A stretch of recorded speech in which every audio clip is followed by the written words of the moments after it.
Hello दोस्तों, नमस्कार। आप लोग कैसे हैं? बहुत सा प्यारा गाना है। आप लोग गाना सुनेंगे तो खुश हो जाएंगे।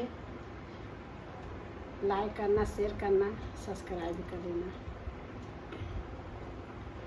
शिव गुरु भंगिया पी के माताल बाट, संगमा गौरा लेके बैठल बाट।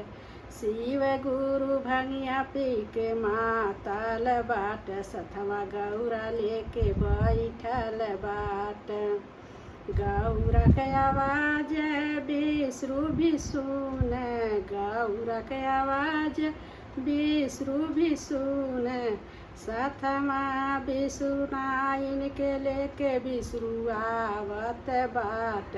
शिव गुरु देखी के झूम, सथमा विष्णु के विष्णु लेके आवत बाट। शिव गुरु देखी के झूम। भंगिया पी के शिव गुरु माताल बाट, गौरा के लेके संग लगवा बैठल बाट। भंगिया पी के शिव गुरु माताल बाट, गौरा के लेके लगवा बैठल बाट।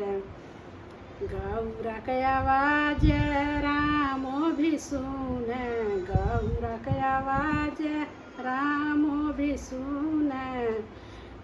सथवा सीता के लेके राम आवत बाट। शिव गुरु देखी के झूम, सथवा सीता के लेके राम आवत बाट।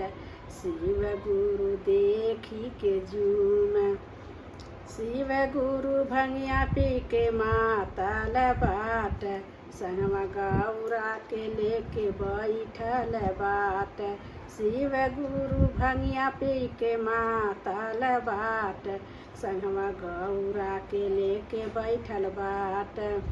गौरा के आवाज कृष्ण भी सुन, गौरा के आवाज कृष्ण भी सुन।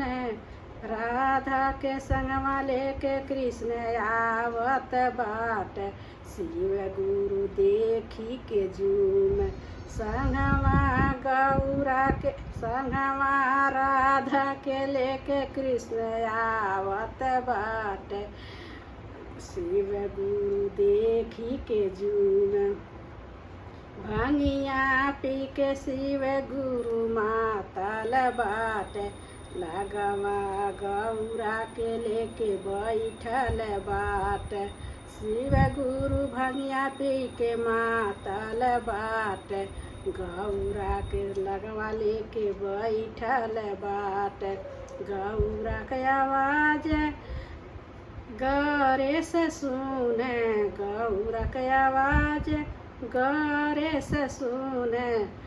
संग हमारी दिशी दिख लेके गावत बाट गौरे से। शिव गुरु देखी के झूम, संग हमारी दिशी दिख लेके आवत बाट गौरे से। देखी के शिव गुरु झूम। भंगिया पी के शिव गुरु माताल बाट, गौरा के लेके लगवा बैठल बाट।